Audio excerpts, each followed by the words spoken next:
ప్రియ దేవుని బిడ్డలారా, ఈ చదవబడినటువంటి వాక్య భాగంలో మోషే ఇశ్రాయేలు ప్రజలను ఐగుప్తు దేశం నుంచి విడిపించుకొని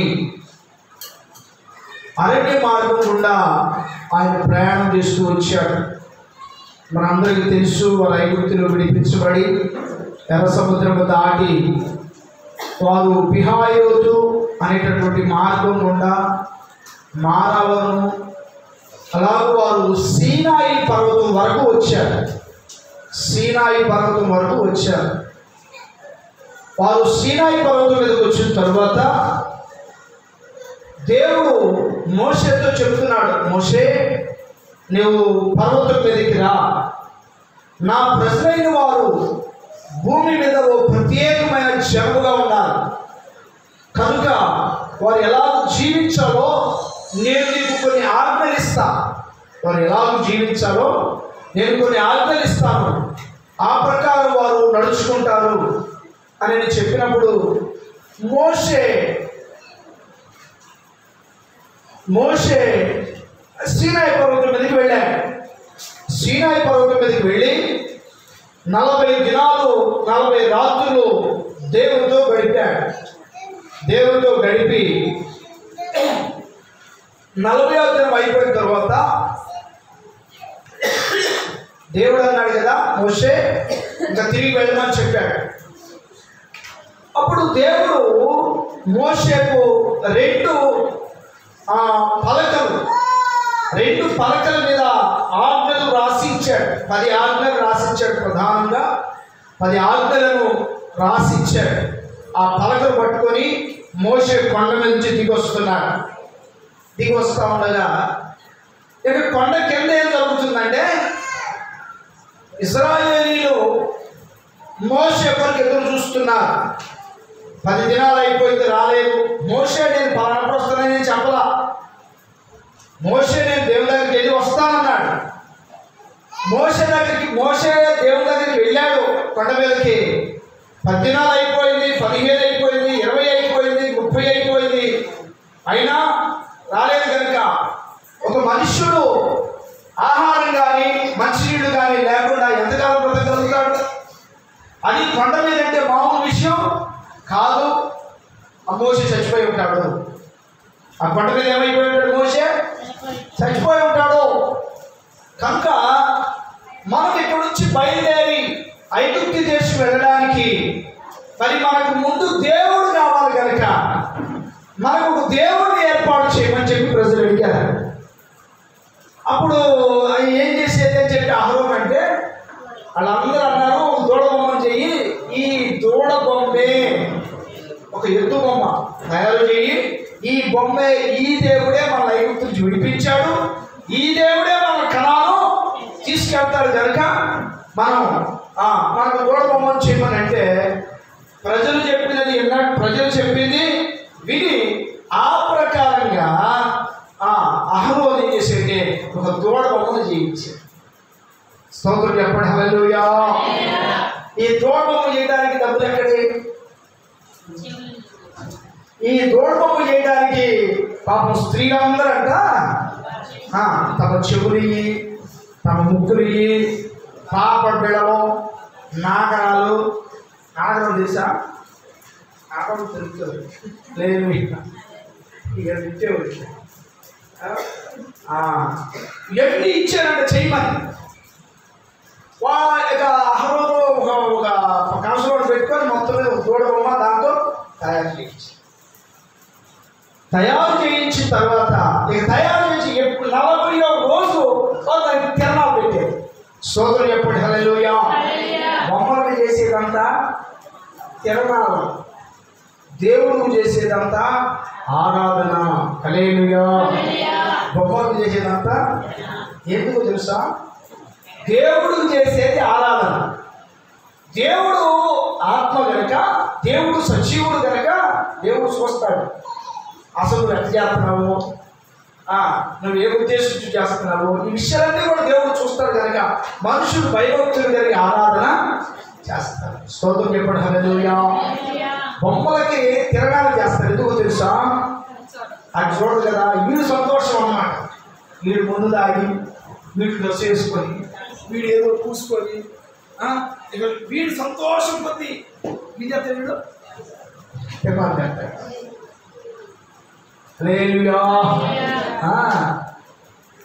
కనుక ఆ రోజు తిరణాలు పెట్టారు. తిరణాలు పెట్టి మంచిగా సంబరాలు గింబరాలు ప్రజలు తిరణాలంటే తిరణాలుగానే ఉంది. ప్రియా దేవుడు బిడ్డలారా, తిరణాలంటే మామూలు ఉండదు అన్నమాట. అట్లా ఉన్నమాట. తిరణాలుగా ప్రజలు తాగేవాడు తాగుతున్నాడు, ఆడేవాడు ఆడుతున్నాడు, పాడేవాడు పాడుతున్నాడు, వ్యాపారం చేసుకున్నాడు. ఇన్ని రకాలుగా అక్కడ ఒక సంబరం జరుగుతూ ఉంది. మోషే దిగొస్తున్నప్పుడు ఆ శబ్దం వినపడతా ఉంది. ఏంటబ్బా, ఏంటి మేళతాళాలు సంబరాలు వినపడతాయి ఏంటంటే దేవుడు అన్నాడు, ఇదిగో వారు తిరణాలు చేస్తున్నారు, నువ్వు త్వరగా దిగేది అంటాడు. గబగబా ఆయన కొండ దిగి వచ్చి చూస్తే ఏముంది, ఒక బొమ్మను పెట్టుకొని ప్రజలందరూ కూడా తిరణాల చేస్తుంటే మోషేకు పాపం వచ్చి, అసలు ఏంటి మీరు చేసేది ఏంటి, పరిశుద్ధ దేవుడు ఏంటి, పరిశుద్ధ జనం ఏంటి, పరిశుద్ధ ప్రజలేంటి, మీరు చేస్తున్న విధానం ఏంటని పాపం వచ్చి తన చేతిలో ఉన్న పలకలు ఇసిరిపాడు. తన చేతిలో ఉన్న పలకలు ఏం చేశాడు, ఇసిరి కొడితే అవి పొక్కులు అయిపోయాయి. ఎప్పుడైతే ప్రజలు మోషేను చూశారో గడగడగడలాడిపోయి ఎక్కడో అక్కడ అదే అమ్మా అదే వచ్చాడు ఆయన అనుకొని ఎక్కడో గడగడగడలాడుతున్నా. మోషే రాహుల్ దగ్గరికి వెళ్ళి, ఏంటి నువ్వు చేస్తుంది, ప్రజలు నీకు అప్పగించేస్తే ఏం చేసావు నువ్వు అంటాడు.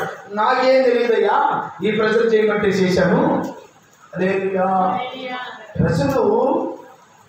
ప్రజలు చెప్పింది సేవకుడు చేయకూడదు, సేవకుడు చెప్పింది ప్రజలు చేయాలి. హల్లెలూయా. ప్రజలు ఏం చెబుతారో తమ సంతోషం కొద్ది చెబుతారు, అది చెయ్యి ఇది చెయ్యి అంట. కానీ దేవుడు సేవకుడు దేవుని సంతోషం కొద్ది చెప్తాడు. స్తోత్రం చెప్పండి. హల్లెలూయా. దేవుడిదంతా ఒక క్రమం, దేవుడిదంతా కూడా ఒక క్రమం.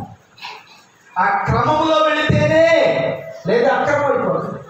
అక్రమం చేయవాలరా మీరెవరు నాకు, అదే మాట, మీరెవరు నాకు. కనుక అయ్యా నాకు తెలియదు, ప్రజలు బట్టి చేసేనంటాడు. అప్పుడు ఆ దూడబొమ్మని అంతా కూడా కరిగించి, ప్రియా దేవుని బిడ్డారా, అదంతా కూడా కాల్చివేసి పాడు చేసి ప్రజల నిమిత్తం ఆ దినాన్న ఎవరెవరు ఆ దినాన్న మరి దేవునికి విరోధమైన కార్యంలో పాల్గొన్నారో వారందరినీ సమాయించడానికి దేవుని పక్షంగా ఉన్నవారు రండి అని అంటే లేవి గోత్రీకులు వచ్చారంట. ఎవరు వచ్చారు? స్తోత్రం చెప్పండి. హల్లెలూయా. లేవి గోత్రీకులు వచ్చారంట. లేవి గోత్రీకులు వస్తే మోషే అన్నాడు, మీ కత్తి ధరించి ఎవడు పాపం చేస్తున్నాడో వాడిని సంహరించాలని చెప్తే 3,000 మంది దయాదాక్షిణ్యం లేకుండా లేవీలు నరికి వేసి అని రాయబడింది. లేవీ వంశానికి దేవుని యొక్క సన్నిధిలో ఆరాధన చేయడానికి, లేవీ గోత్రానికి, అహరోను యొక్క వంశానికి, లేవీ గోత్రానికి యాజకత్వం చేయమని, ఆ గోత్రం తప్ప ఏ గోత్రం కూడా యాజకత్వం చేయడానికి వీలు లేదు అని చెప్పడానికి ఒకే ఒక కారణం ఏంటి అంటే, మేము దేవుని పక్షంగా నిలబడతా వచ్చిన గోత్రం లేవీలు మాత్రమే. హల్లెలూయా.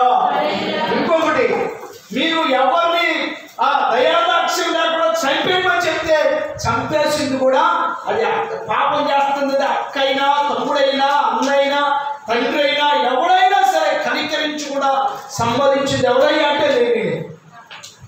అందుకని దేవుడు లేవీ గోత్రానికి యాజకత్వపు బాధ్యతను అప్పగించడానికి కారణం. స్తోత్రం చెప్పండి. హల్లెలూయా. ప్రియా దేవుని బిడ్డలారా, అలాగూ 3,000 మంది చచ్చిపోయారు. నేను కొన్నిసార్లు చెప్పాను, ఒకసారి ఏదో సందర్భంలో ధర్మశాస్త్రం వచ్చిన మొదటి దినమున 3,000 మంది చచ్చిపోయారు. ఎంతమంది చచ్చిపోయారు? 3,000 మంది చచ్చిపోయారు. అదే పరిశుద్ధాత్మ భూమి మీదకి వచ్చిన రోజున 3,000 మంది మారుమర్చుకున్నారు. స్తోత్రం చెప్పండి, చెప్పండి. నీవే నా మంచి కాపరివి, నీవే నా మంచి కాపరివి, నీవే నా మంచి కాపరివి, నీవే నా మంచి. హల్లెలూయా. ప్రియ దేవుని బిడ్డలారా, అలాగ 3,000 మంది చనిపోయారు. మళ్ళా మోషే ప్రజలందరూ పక్షిగా దేవునికి ప్రార్థన చేస్తూ అన్నాడు. ఆ ప్రజలందరినీ కూర్చోబెట్టి, మీరు దేవుని విస్మరించి, మీరు దేవుని నామాన్ని అవమానపరిచి, మీరు విగ్రహారాధన చేసేది కనుక ఈ సమాజం అంతటి యొక్క తప్పును దేవుని దగ్గర నేను ఒప్పుకొని నేను క్షమాపణ అడగడానికి మరలా నేను సీనాయి పర్వతం మీదకి వెళ్తున్నాను, మరలా నేను సీనాయి పర్వతం మీదకి వెళ్తున్నాను అని చెప్పి మోషే రెండవసారి మరలా సీనాయి పర్వతం మీదకి వెళ్తాను. సీనాయి పర్వతం మీదకి వెళితే ఆ వెళ్ళేటప్పుడు 2 పలకలు చేసుకున్నప్పుడు, ముందుసారి దేవుడి పలక పాల్గొని చేశారు కదా, ఇప్పుడు తానే చేయించుకున్న పలకలు తీసుకొని సీనాయి పర్వతం మీదకి వెళ్ళి 40 దినాలు దేవుడితో గడిపి 40 దినాల తర్వాత అతడు భూమి మీదకి దిగి వస్తున్నప్పుడు అక్కడ రాయబడిన మాట ఏంటంటే, ఇశ్రాయేలీయులు అతనిని సమీపించి అతని ముఖమును చూడలేకపోయిరి. హల్లెలూయా. కారణం ఏంటంటే మోషే ముఖము ప్రకాశించుచుండెను. మోషే ముఖం ఎలా ఉందంట? ప్రకాశిస్తూ ఉంది. మోషే ముఖం ప్రకాశించడానికి కారణం ఏంటంటే అతడు 40 దినాలు దేవుని సన్నిధిలో దివారాత్రులు అతడు దేవుని సన్నిధిలో ఉన్నాడు. 40 దినాలు దేవుని సన్నిధిలో ఉన్నాడు. ప్రియా దేవుని బిడ్డలారా, 40 దినాల పాటు దేవుని సన్నిధిలో ఉంటే ఏమవుతారు? దేవుడు అగ్ని అయి ఉన్నాడు. స్తోత్రం చెప్పండి, హల్లెలూయా. దేవుడు వాక్యం రాయబడింది, ఆయన దహించు అగ్ని అయి ఉన్నాడు. ఆయన ఏమై ఉన్నాడు? దహించు అగ్ని అయి ఉన్నాడు. ఆయన సముఖంలోకి వెళ్ళేటట్టు మోషే ఆయన ఆవరించి ఆయనతో మాట్లాడుతున్నాడు. మోషేతో దేవుడు మాట్లాడుతూ 40 దినాలు ఉన్నాడు. ఉదాహరణకి ఈ రోజున ఒక కట్టెలు పొయ్యి పెట్టి మనం బాగా మంట చేస్తున్నామండి. మంట చేస్తున్నప్పుడు దానిలో ఒక పురుగు పెట్టండి, దానిలో ఒక పురుగు అరుగో పెట్టి మంట వేయండి. తర్వాత ఏమైంది? ఆ పురుగు అది కూడా తిప్పులాగా అయిపోతుంది. అవుతా కదా? స్తోత్రం చెప్పండి, హల్లెలూయా. నీకు స్వభావం ఏంటంటే నువ్వు దేని నుంచి దానిలో వేసినా తనలాగా చేసేసుకుంటావు. నువ్వు దేని నుంచి దానిలో వేసినా తనలాగా చేసేసుకుంటుంది. అందుకనే 40 దినాలు అగ్ని వంటి దేవుని సహవాసంలో ఉన్న మోషేలోనికి ఏమొచ్చిందంటే దేవుని యొక్క ప్రకాశం, దేవుని యొక్క వెలుగు, దేవుని అగ్ని చేత ఇతరుడు మారిపోయాడు. స్తోత్రం చెప్పండి, హల్లెలూయా, హల్లెలూయా.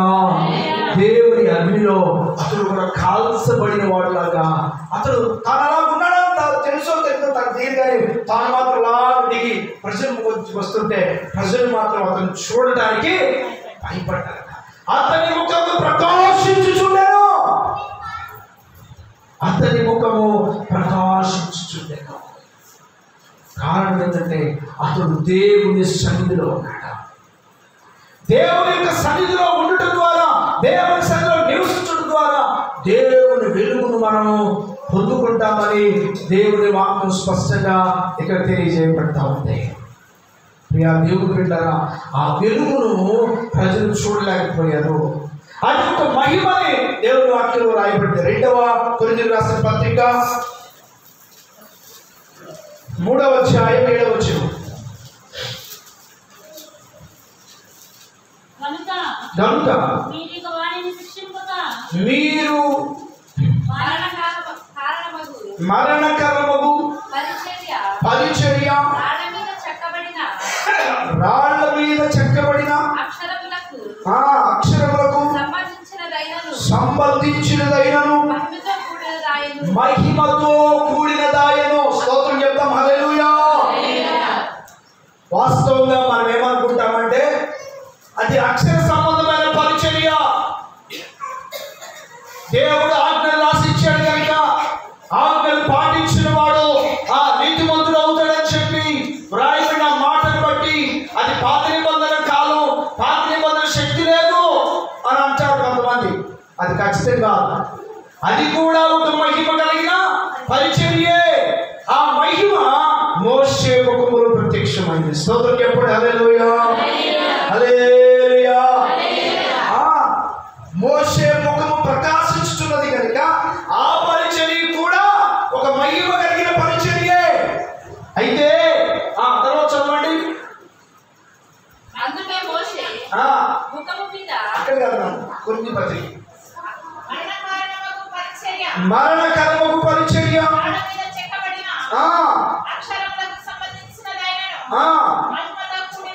మహిమతో కూడినదాయను.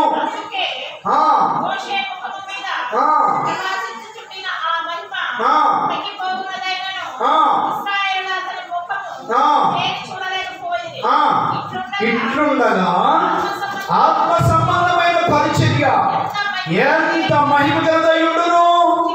దేవునికి స్తోత్రం చెప్పండి. హల్లెలూయా. అక్షర సంబంధమైన పరిచర్యకే అంత మహిమ ఉంటే ఆత్మ సంబంధమైన పరిచర్యకు ఇంకా ఎంత మహిమ ఉండాలి. స్తోత్రం చెప్పండి. హల్లెలూయా. ఆత్మ సంబంధమైన పరిచర్యలో ఉన్నటువంటి మహిమను కూడా మనం ధ్యానం చేద్దాం. చూడండి ఒకసారి. హల్లెలూయా. మత్తయి రాసిన సువార్త 17వ అధ్యాయం 2వ వచనం. ఆయన ముఖము సూర్యుని వలె ప్రకాశించును, ఆయన వస్త్రములు వెలుగు వలె తెల్లని వాయెను. స్తోత్రం చెప్తాం. హల్లెలూయా. ఇది ప్రభువైన యేసుక్రీస్తు వారు రూపాంతరం చెందిన సమయంలో, రూపాంతరము కొండ మీద పేతురు, యోహాను, యాకోబులు వీరి ముగ్గురిని దేవుడు రూపాంతర కొండ మీద తీసుకొని వెళ్ళి వారి కొంత దూరంలో ఉండమని చెప్పి ఆయన ముందుకు వెళ్ళి ఆయన రూపాంతరము పొందిన రాయబడింది. ఆయన రూపాంతరం పొందినప్పుడు మోషేను, ఏలియాయు ఆయనతో వచ్చి మాట్లాడుతున్నట్లుగా మనం చూస్తా ఉన్నాం. ప్రియ దేవుని బిడ్డలారా, అయితే మీరు కూడా ఎవరు ఈ యొక్క శిష్యులు చూశారు. ముగ్గురు శిష్యులు కూడా ప్రభువును చూశారు. ప్రభు ఎలా ఉన్నాడంటే ఒక ప్రకాశమానమైన వస్త్రములు ధరించుకొని సూర్యుని వలె ప్రకాశించుచుండెను. స్తోత్రం చెప్పండి. హల్లెలూయా, హల్లెలూయా. మీకు విషయం చెప్తా వినండి. యేసు ప్రభు వారు అలాగ రూపాంతరం చెంది ఆయన ప్రకాశించుతున్నాడంటే దాని వెనక ఏముందంటే యేసు ప్రభు వారు ఆయన పరిచర్య ప్రారంభించిన రోజున ఆయన పరిశుద్ధాత్మను పొందెను అని రాయబడింది. హల్లెలూయా. ఆయన పరిశుద్ధాత్మను పొందెను. ఆయన పరిశుద్ధాత్మను పొందాడు కనుక ఆయన సూర్యులై ప్రకాశించుకున్నటువంటి మహిమ ఆయనలో చూడగలిగినట్లుగా మనం చూస్తాం.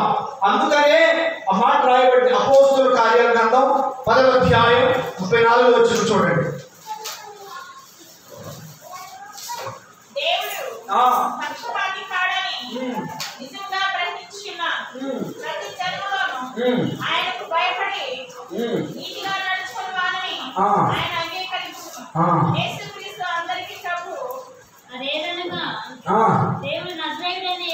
అదేదనగా దేవుడు నజరేయుడైన యేసును పరిశుద్ధాత్మతోను శక్తితోను అభిషేకించెను. స్తోత్రం చెప్తాం. హల్లెలూయా. ఏంటంటే దేవుడు నజరేయుడైన యేసును పరిశుద్ధాత్మతోను శక్తితోను నింపెను. కనుక ఆయన ముఖము ప్రకాశిస్తూ ఉంది. ఆయన ముఖములో వెలుగుంది. ఆయన చూసినప్పుడు సూర్యుడు వలె ప్రకాశిస్తూ ఉన్నాడు. సూర్యుడు వలె ప్రకాశిస్తూ ఉన్నాడు. ఆ ప్రకాశం ఎలా వచ్చిందంటే దేవుని ఆత్మ ద్వారా వచ్చింది. దేవుని ఆత్మ ద్వారా వచ్చింది.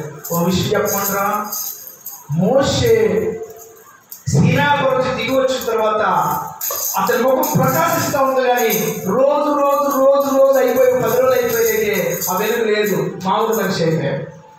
స్తోత్రం చెప్పండి. హల్లెలూయా, హల్లెలూయా. మోషే ఏమయ్యాడు? మామూలు ఆ యొక్క ప్రకాశం ఏమైపోయింది? రోజు రోజుకు మళ్ళా తగ్గిపోయి మళ్ళా మామూలు మనిషి అయిపోయాడు ఆయన. అయితే నజరేయుడైన యేసు, ప్రియా దేవుని బిడ్డలారా, ఆయన పొందినటువంటి వెలుగు, ఆయన పొందినటువంటి ప్రకాశం ద్వారా ఆయన నడుస్తూ ఉన్నప్పుడు ఏ స్థితికి వెళ్ళాడంటే మరణమును కూడా జయించే శక్తికి వెళ్ళాడు. స్తోత్రం చెప్పండి. హల్లెలూయా. అందుకనే ఒక మాట రాయబడింది మత్తయి రాసిన సువార్త 28వ అధ్యాయం, మత్తయి రాసిన సువార్త 28వ అధ్యాయం మొదటి నుంచి చదువుదాం.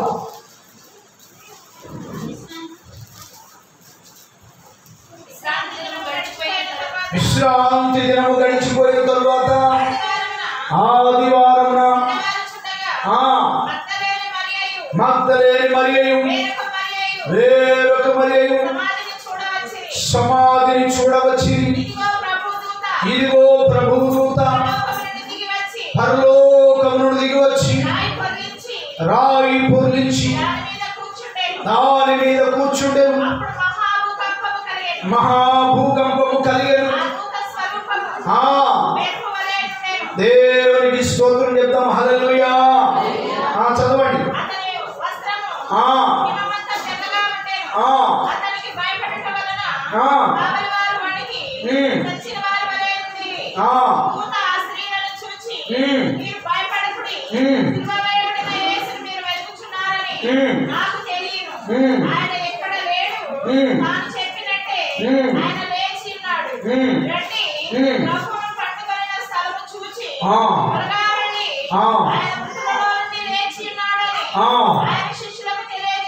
దేవునికి స్తోత్రం చెప్పండి. హల్లెలూయా. ప్రియా దేవుని బిడ్డలారా, ప్రభువు యేసుక్రీస్తు వారు తిరిగి లేచినప్పుడు ఆయన మహాప్రకాశముతోనూ ప్రభావముతోనూ ఉన్నట్లుగా దేవుని వాక్యం చెప్తా ఉంది. కనుక ఆయన పొందినటువంటి ఆత్మ ద్వారా, ఆయన పొందిన శక్తి ద్వారా ప్రభువు యేసుక్రీస్తు ప్రకాశిస్తున్నట్లుగా మనం చూస్తా ఉన్నాం. అలాగే మరొక మాటను చూద్దాం. చూడండి, అపోస్తలుల కార్యాల గ్రంథం 6వ అధ్యాయం 15వ వచనం. సభలో కూర్చున్న వారందరూ అతని వైపు తేరి చూడగా, సభలో కూర్చున్న వారందరూ అతని వైపు తేరి చూడగా అతని ముఖము దేవదూత ముఖము వలె వారికి కనబడెను. స్తోత్రం చెప్పండి. హల్లెలూయా. దేవదూత ముఖం ఎలా ఉందంట? దేవదూత ఎలా ఉందంట? ఇందాక చదువుకున్నాం కదా, పరలోకం నుండి దూత దిగి వచ్చి సమాధి మీద రాయిని పొర్లించి ఆ రాయి మీద కూర్చుండెను. ఆ దూత మెరుపు తీగ వలె ఉండెను. స్తోత్రం చెప్పండి. దేవునికి స్తోత్రం చెప్పండి. హల్లెలూయా, హల్లెలూయా. ఆ దూత ఎంత ప్రకాశవంతంగా, ఎంత వెలుగుగా ఉందో ఇక్కడ ఒక వ్యక్తి ముఖం అలా కనబడుతుందంట. ఈ వ్యక్తి ఎవరు? స్టెఫను. ఎవరైనా? స్టెఫను. అపోస్తలుల కాలంలో, ఆది అపోస్తలుల కాలంలో సంఘంలో ఒక సంఘ పెద్ద మాత్రమే, ఆయన సేవకుడు కాదు. ఒక సంఘ పెద్ద మాత్రమే స్టెఫను. 12 మంది అపోస్తలులు ఏం చేశారంటే, మీకు ఏదైనా కార్యం వస్తే చేయడానికి, మీకు భోజనాలు వడ్డించాలంటే, మీకు పనులు చేయాలంటే, పరిచయం చేయాలంటే మేము కాదు, పెద్దలు ఏర్పాటు చేసుకోమంటే 7 పెద్దలు ఏర్పాటు చేసుకున్నా. వారిలో ఒక పెద్ద స్టెఫను. హల్లెలూయా. ఈ స్టెఫను రోజు సువార్త ప్రకటన చేయడానికి వెళ్ళారు. సువార్త ప్రకటన చేయడానికి వెళ్తే యూదులు అతను ఎదిరిస్తున్నా కూడా యేసు మాత్రమే దేవుడు, ఆయన తప్ప వేరొక దేవుడు లేడు అని చెప్పి యేసును గురించి అతడు బోధిస్తూ ఉన్నప్పుడు వారందరూ అలా స్టెఫను చూస్తూ ఉంటే స్టెఫను ముఖము ప్రకాశిస్తూ ఉన్నాడు. హల్లెలూయా, హల్లెలూయా. స్టెఫను ముఖము ప్రకాశిస్తూ ఉంది. స్టెఫను ముఖము వెలిగిపోతూ ఉంది. ప్రియా దేవుని బిడ్డ, అతను అలా ప్రకాశించడానికి కారణం అతనిలో ఉన్న దేవుని ఆత్మ.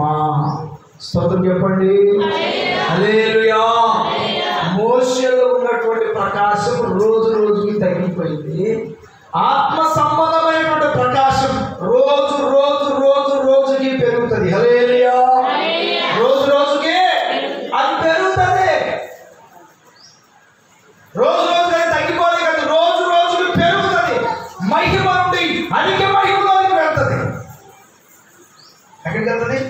మహిమలో వచ్చి అధిక మహిమలోకి వెళ్తుంది. ప్రియా దేవుని బిడ్డలారా, పరిశుద్ధులు సంపూర్ణంగా మార్చబడతారు. కృప వెంబడి కృపను పొందుతారు. కనుక దేవుని ఆత్మ చేత నింపబడినటువంటి మనమందరం కూడా దేవుని మహిమను పొందుకొని ఉండాలి. దేవుని యొక్క ప్రకాశమును మనం పొందుకొని ఉండాలి. దేవుని మహిమ చేత మనం నింపబడి ఉండాలి. దేవుని ఆత్మను పొందుకున్నటువంటి వారు ఎక్కువగా భాషలు మాట్లాడుతూ ఉండాలి. స్తోత్రం చెప్పండి. హల్లెలూయా. భాషలు అనేది దేవుడు ఇచ్చినటువంటి ఒక వరం. నాకు కూడా భాషలు వచ్చి అని చెప్పి చప్పటి కొడుకుని ఎగిరి కిందపడిపోవడం కాదు, దొల్లాడటం కాదు. అది ఒక వరం. ఇంకా చెప్పాలి అంటే అది ఒక ప్రార్థన. స్తోత్రం చెప్పండి. హల్లెలూయా. భాషల వరము నీకు అనుగ్రహించబడిందంటే అది ఒక ప్రార్థన. అది ఒక ప్రార్థన. కనుక నిరంతరం నీవు ఆ భాషలు మాట్లాడుతూ ఆ ప్రార్థన చేస్తూ ఉంటే నీలో మహిమ అధికమవుతూ ఉంటుంది. నీలో ఉన్నటువంటి మహిమ అధికమవుతూ ఉంటుంది. స్తోత్రం చెప్పండి. హల్లెలూయా. ఆ మహిమ నీ కనబడదు. నీ కనబడు, దయ్యానికి కనపడు. ఎవరికి కనపడుతుంది? దయ్యానికి కనపడు. హల్లెలూయా. వెళ్ళి భాషతో ప్రార్థన చేస్తూ ఉంటే ఆపండి ఆపండి ఆపండి ఆపండి అంటాడు. కారణం ఏంటంటే మహిమ. మహిమ ఇలాంటి మహిమను ధరించుకోవాలి మనం. అందుకనే తెస్సలోనికి రాసిన 2వ పత్రికలో చూడండి, ఒక మాట రాయబడింది.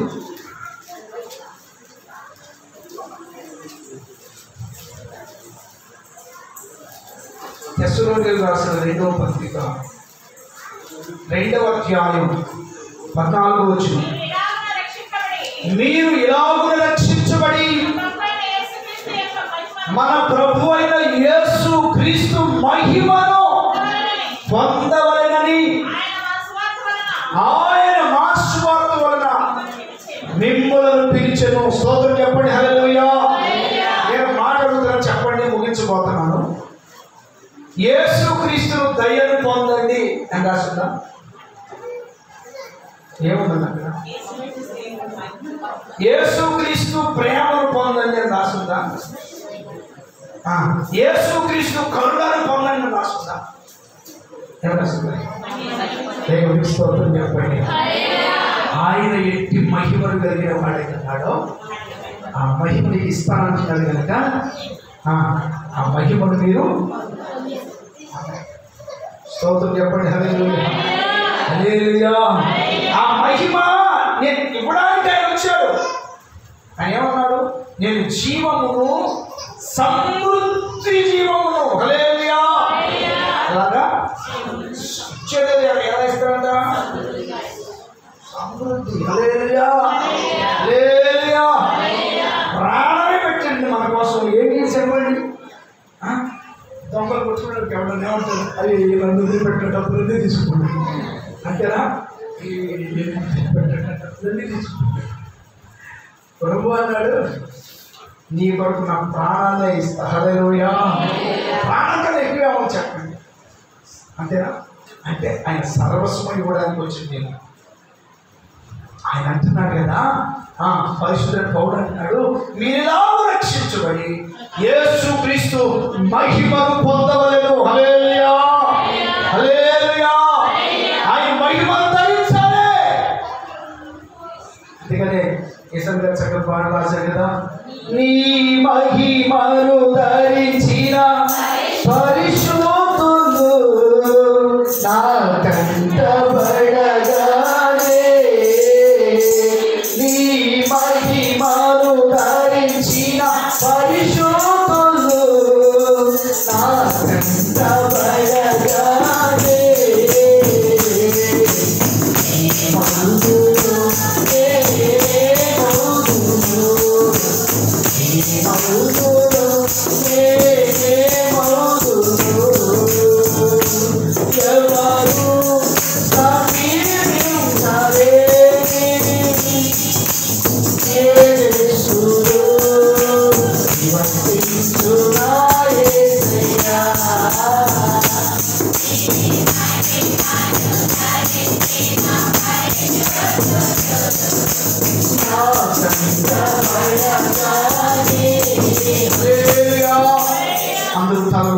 ప్రార్థన చేసుకోవాలి. ప్రియా దేవుడు పెట్టినరా, మోషే దేవుడి సన్నిధిలో వెళ్ళి దేవుడి సన్నిధిలో